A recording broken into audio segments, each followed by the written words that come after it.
Namaskar, the P.S. Sridharan Pillai, Honorable Governor of Mizoram, Dr. Jitendra Singh, Honorable Minister of State,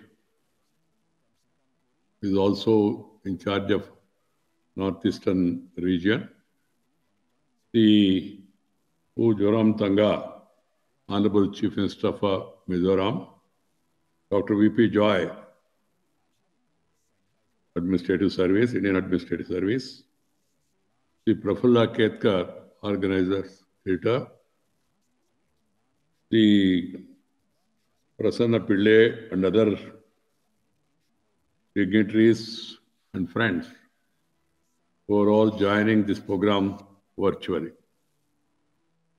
My dear friends, I am pleased to join you all today for the release of this book, O Mizoram, written by Sri P.S. Sridharan Pillai, the Honorable Governor of Mizoram. Sri Sridharan Pillai ji is a multifaceted person. He is a successful lawyer, a former politician, an organizer par excellence, an orator, a prolific writer, philanthropist, and a thinker. I know him since long, and I've been watching him. I am amazed, despite his busy life. He has written 125 books in Malayalam and English on a variety of topics, including politics, social, the legal issues, and poetry. The book being released today, O Mizoram, is his first poetry collection in English. Though it's a small book, I have accepted this because of one, for my love for the Mizoram, a beautiful northeastern state, and also for my affection towards Sridharan Pillai, and because he has displayed his love for nature. The poems capture the magnificence of Mizoram in all its splendor, and Sridharan Pillai quite rightly says, "Oh Mizoram, how beautiful you are." Indeed, Mizoram is beautiful. Not only is the state blessed with pristine natural beauty, but its colorful festivals, folk music, and energetic dance like one make Mizo society truly unique, often called as songbird of the East. The Mizos are blessed with a natural talent for music. That's why I say nature, culture, together for better future. A poem in this book titled Northeast Calls succinctly describes the contrast of a metro city life and the serene environment of Mizoram. The poet writes, "Smoke shrouds the capital, air pollution index shoots up. Come to the ravishing Northeast and realize your dream of a silver dawn." I'm sure these lines will inspire the people to go and visit the beautiful Northeast along with Mizoram, other states also. I'm pleased to note that P.S. Sridharan Pillai has brought out mundane issues from everyday life in his poetry with a remarkable elegance. One of his poems in this collection is titled Diabetes. It captures the emotion of a man who had planted a mango sapling. When the tree bears fruit, the poet is tempted to pluck, but then he looks back at his insulin shot and closes the window with a broken heart. This is the story of many of us today. With sedentary lifestyle and unhealthy food habits, a large number of Indians are in the grip of lifestyle diseases such as diabetic, hypertension, and obesity. In this regard, Northeast can show the way to the rest of India. People there live in harmony with nature. They eat natural food. That should inspire the remaining population to adopt a healthy lifestyle.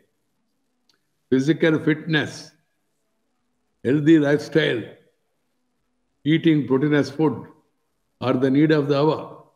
This pandemic has highlighted the need for living with nature and eating healthy food as prescribed by our ancestors to boost our immunity.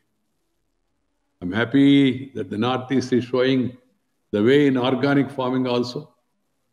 In the year 2016, Sikkim had become India's first organic state. The switch to organic farming is the need of the hour, and other states should also focus on this. The other poems in this book are not only enchanting, but some of them also touch our raw emotions. One such poem is The Burial. It describes the death of a rich and respected man whose burial is delayed because his near and dear ones are living abroad or busy in their lives. The poem ends with a singing note. Certainly the old man should have chosen a more appropriate time to breathe his last. This is the reality of the situation. These lines also reflect gradual disintegration of our age-old family system, changing the socio-economic scenario, rapid urbanization, modern lifestyle, and search for better career prospects for youngsters are some of the factors that are increasingly forcing elderly to lead a solitary life. Similarly, the poet shows the moral decay in politics through his poem titled Condolence, wherein politicians are seen condoling the death of their leader, but also have their foxy eyes on the chair he left. Other poems by Sridharan Pillai in the collection show that his love for mother, mother tongue, and motherland.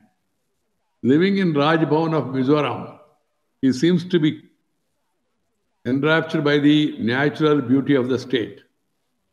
As a matter of fact, the whole of the Northeast India is endued with beautiful lakes, lush green hills, crisscrossing the rivers, and national parks teeming with a wide variety of rare and exotic flora and fauna. With more than 220 ethnic groups and an equal number of dialects, the region presents a mosaic of diverse Indian culture. Apart from these, there are a large number of historical and religious sites that showcase the region's rich cultural and spiritual heritage. These features make northeastern states an ideal tourist destination for anyone, yet the region remains one of the least explored tourism destinations. There is immense potential for tourism in the Northeast region, and if leveraged fully, ecotourism and cultural tourism can become the mainstay of development in the Northeast. The government are giving sustained thrust to connectivity. A lot of connectivity has been created, and tourism infrastructure, improving air connectivity to the region can have a significant positive impact on tourist inflow into the region. I'm happy to note that the present government and also earlier governments are have focused their attention on the connectivity. India has almost 26 million outbound tourists. I assume that in the post-COVID-19 phase, most of them would prefer to travel local. This presents a huge opportunity for northeastern states to promote their tourism sector for this domestic audience. I appeal to the state and central governments to fully tap the tourism potential of the region and also consider the possibility of incentivizing travel to the Northeast. Before concluding, I would like to congratulate the people of Mizoram that with over 91%, their state is among the most literate in the country. Mizoram also holds the highest child sex ratio with the 971 female against 1,000 males according to the 2011 census. These are praiseworthy achievements. I wish the state a happy and bright future. I compliment the governor, Sri P.S. Sridharan Pillai, for coming out with such a beautiful collection of poems. I would like to end with a few lines of one of the poems. Be proud as Indians without hate to anybody. Come work for the resurrection of motherland. Follow the slogan, nation first, self next. Make sure that this century is that of India. Ours is a beautiful country. We are an ancient civilization. We must all work for the national integration. We must promote our local diverse cultures. But at the same time, we must remember that we are Bharatiyas, we are Indians. Irrespective of caste, creed, sex, religion, and region. We are one country, one nation, one people. We may speak different languages. We may wear various dress. We may have different dialects, different other habits, but we are all one. And everyone must develop that nationalistic fervor and work for the people, because the Indian culture, the ancient Bharatiya culture is Sarve Jana Sukhino Bhavantu, Vasudaika Kutumbakam. The entire universe is one family. That is the philosophy of India. Share and care is the core of our philosophy. So take care of others, develop an attitude to help the needy, and also be friendly with the nature, cultivate the culture, and then move on. Thank you very much. Namaskar.